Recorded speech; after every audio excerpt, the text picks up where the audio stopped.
Hey guys, Andy here, and today we have another horror talk. And as always, before we get into it, if you like what is on my eyes, I do go live every Monday through Friday over on TikTok. Everything that's on my face and all of my socials will be listed down below. This is the Profusion Taro Milk Tea Palette.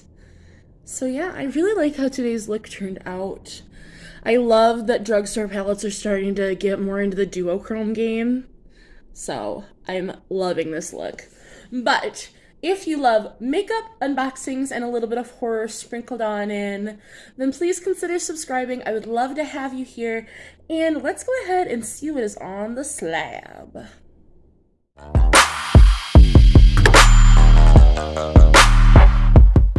Alright, so today we have Spiral, which came out in 2021 and has an IMDb rating of 5.2 out of 10. And the storyline goes, working in the shadow of his father, an esteemed police veteran, brash detective Zeke Banks, and his rookie partner take charge of a grisly investigation into murders that are eerily reminiscent of the city's gruesome past. Unwittingly entrapped in a deepening mystery, Zeke finds himself at the center of the killer's morbid game. So, we have some trivia, of course, and I have quite a bit of trivia. I was very intrigued by what I found about this movie.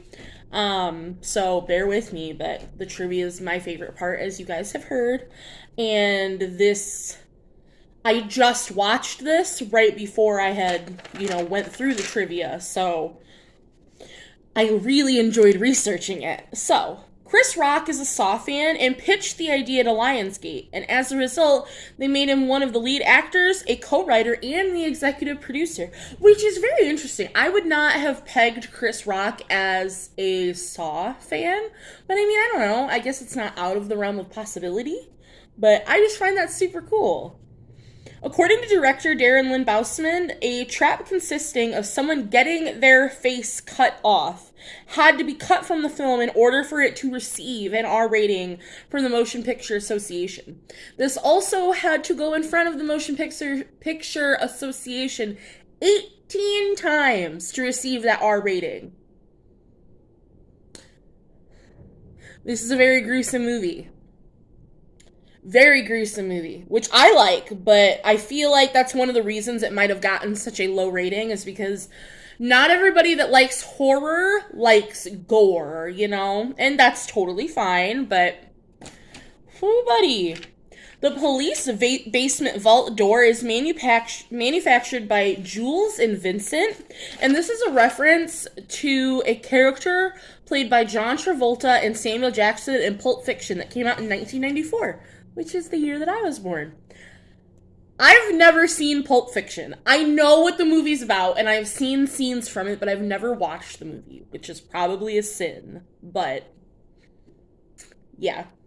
This is the first film in this franchise to not be released in October, which is very upsetting to me.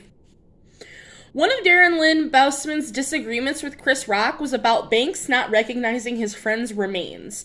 Chris Rock thought he would, but Bousman felt that the body was destroyed to such a degree that it would be impossible. And if you watch the movie and you see that scene, I see both sides of the argument. So, understandable. No mention of all live characters from the end of Saw 7. Dr. Lawrence Gordon, Mark Hoffman, or Logan Nelson fates remain undisclosed at the end of this film. So, there is said to be another one coming. And whenever that film releases, I will absolutely be amending this and releasing my review of that movie. So, hopefully we'll get some more info on those characters in that one. The previous working title of this movie was The Organ Donor, which, no thank you. I liked Spiral better. Chris Rock is the second actor to write and star in a Saw film, Leigh Whannell being the co-writer and starred in Saw 2004. Which I think that's super neat. Like, that they're letting other people who really, really love the series take part in it going forward. I find that super awesome. No puppet was in the original script, but Bousman insisted on its return in some form, thus the result of Mr. Snuggles, the marionette pig cop, which is hilarious. Mr. Snuggles is great. I love that there was a puppet of some sort. I like that continuity of there being a puppet of some degree in this movie. And I don't think it would have been the same without there being some sort of puppet. So I agree that there had to be something. And I liked Mr. Snuggles. This is Chris Rock's first horror film. And I don't know how I feel about that.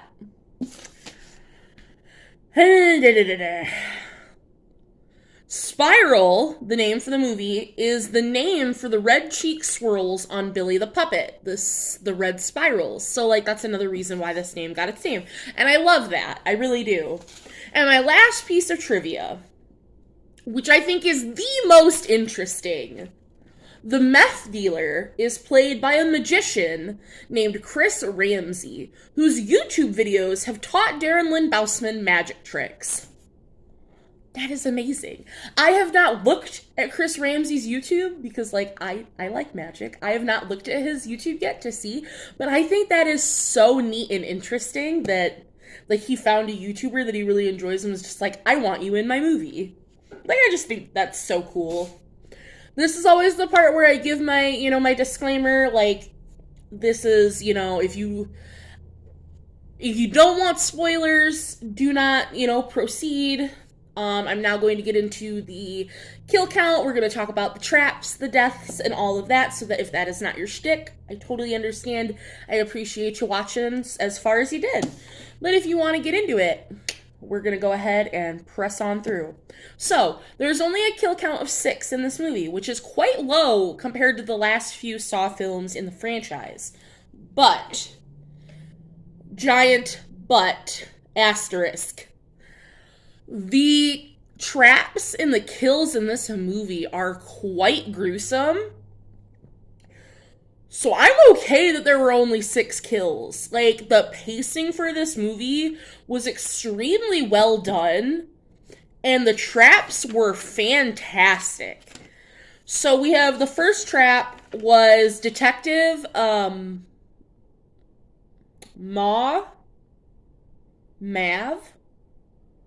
I can't read my own handwriting anymore, I swear. Detective Boswick, and he was the subway trap, and he was ripped apart by a subway train. So what had happened, he was hung in the subway with a noose around his neck, but also by a spike through his tongue. And he had to rip his tongue out before the subway came and plowed through him. And he literally rips his tongue out just seconds before, but he's too late and he still gets hit by the train. That is a running theme in this movie, is their time limits are just not long enough for them to complete the task. Because of a lot of the people either get done, but still don't have enough time to either flee or get completely finished, or they get almost completely done with their task and the timer goes off. But 'tis the game. We have Detective Finch, and that's the finger trap, and he died from electrocution. He had to bite a mouth guard to trigger gears to pull off all 10 of his fingers so that he could get out of the tub of water before he was electrocuted. And he literally pulled off 8 of his fingers, and then the timer went off. So again, it was one of those, he just didn't quite have enough time to get out.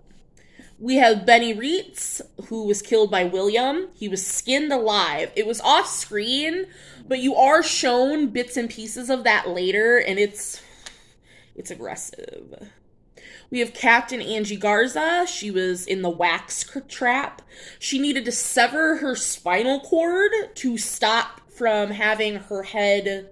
So she had like a mesh bag placed over her head and under a spout of boiling hot wax that was going to go, over her eyes, in her mouth, and basically boil her face with hot wax. And she just didn't sever her spinal cord. We have Peter Dunleavy, and he was the glass grinder trap. He died from lacerations from broken glass. Zeke failed to get him out of there in time. And then the final death of the movie, we have Chief Marcus Banks, which is who is played by Samuel L. Jackson. And he is killed by the SWAT team in self-defense. He's shot to death multiple times. But what had happened is there's a tripwire on, the door that the SWAT team is sawing into. And so when they trip the wire, he's hoisted up like the cop marionette, the puppet. And he's hoisted up with a gun to make it look like he's going to shoot the SWAT team. And of course, they retaliate by shooting him to death. So that is all 6 deaths. That is the whole movie. Now for me, I gave this one a 4 out of 10. I did really like the movie. I think the storyline was good. It still felt like a Saw movie. He was killing unjust cops, and he did give them opportunities to save themselves. He was trying to fix a corrupt system, and I totally understand that. There was just enough death in the movie. There were enough traps and kills to keep me interested. I thought I knew who the killer was the whole movie, and there was the twist at the end that I didn't see coming that I really enjoyed. Overall, it was a good movie. And I'm really excited to see where we go from here, because there is at least going to be one more, because Lionsgate did greenlight a 9th and 10th film. This is number 9. Yeah, because Jigsaw was 8. This is number 9. Because when they came out with Jigsaw, Lionsgate had greenlit a 9th and 10th film. So this is number 9 in the franchise, and they had already greenlit a 10th film. So we know, based on that, there will be one more film at least coming. So I'm very interested to see where we go from here. Because William and Zeke got away. So where do we go from here? I'm excited to see what happens. I just don't know how I felt about Chris Rock in the horror genre. It was just an interesting juxtaposition, and I just don't know how I felt about it overall. But it was a really good movie, and I'm really happy that I watched it. I don't know if it has rewatchability like the original Saw. It feels like a totally separate project. It really does. It feels like... How's the best way to describe it? Like a whole new era, which it is, and which is great. It still has the essence of Saw, which I love, but it's a whole new era. And I just don't know if I'm here for it. I'm optimistic about where we're going from here on out. It was a good movie. I gave it a 4 out of 5 stars because I did enjoy it. I was very much like, oh, the whole time, because the kills and the traps, they were fantastic. Again, if you're not a fan of gore, I would not suggest watching it because it is a very intense movie. But it was very, very good, and I would highly recommend it. Compared to the last few Saw movies, which have actually been quite disappointing to me, this one was very good, and I'm very happy with that. So I'm excited from here on out. Like I said, going forward, whenever that 10th movie finally releases, you will absolutely get a new review from me. But the next movies we are going to be covering for Horror Talk are going to be the Halloween series. And I'm going to jump around a little bit all over the place, and I just wanted to lay that out for you guys a little bit. I'm going to start with Halloween Ends, because that is most recent, and I know that that's what everybody wants to hear about because it just came out. So I'm going to review that first and let you guys know all what I have to feel about that movie, since I did just watch it. And then we're going to start from the beginning and work our way back to this movie. I am only reviewing what is canon to the series, because there are several Halloween movies, and I just don't feel. I don't love the series enough, in my opinion, to review them all. I'm doing this because I enjoy researching the movies and finding the trivia. Like, this is something that I enjoy doing. So, I don't want to review all the Halloween movies just because I don't enjoy all of them. So, I'm choosing to review just the 2018 timeline that is canon, which is the original Halloween, the remake that came out in 2018, Halloween Kills and Halloween Ends. And then I'm also doing the Rob Zombie movies. The Rob Zombie remake that came out in 2007, and then Halloween 2, the Rob Zombie remake that came out in 2009, because I love Rob Zombie's movies so much. So I'm doing those. So that is going to be the next series that we will be covering as part of Horror Talk.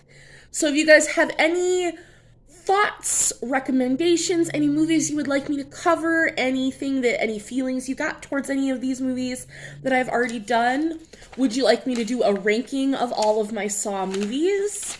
Because I could do that, a little roundup of the whole franchise, since we are now finished with what has come out so far. I could do that as well. I would love to hear all of your thoughts and comments and opinions down in the comments below. And as always, I will see you guys in the next one. Bye, guys.